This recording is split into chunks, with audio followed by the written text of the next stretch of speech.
नगरपंचायत अहेरी हद्दीतील चेरपल्ली मार्गाची गेल्या अनेक वर्षांपासून दुरावस्था झाली आहे.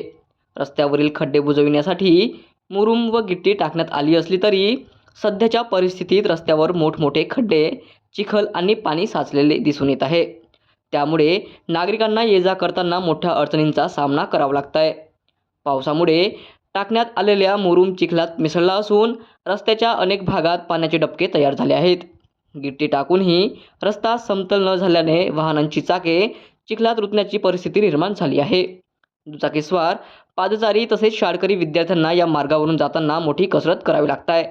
विशेषतः चेरपल्ली परिसरातून जिल्हा परिषद गडबामणी शाळेत पायी जाणाऱ्या लहान विद्यार्थ्यांना या चिखलमय रस्त्याचा मोठा त्रास सहन करावा लागत आहे. पाण्याने भरलेले खड्डे आणि निसरडा चिखल यामुळे विद्यार्थ्यांच्या सुरक्षिततेचा प्रश्न निर्माण झाला आहे.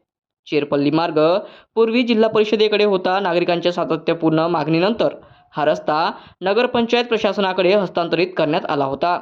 मात्र कायमस्वरूपी दुरुस्ती न झाल्याने रस्त्याची अवस्था दिवसेंदिवस बिकट होत असल्याची नागरिकांची तक्रार आहे. त्यामुळे नगरपंचायत प्रशासनाने याकडे तातडीने लक्ष देणे अत्यंत गरजेचे आहे.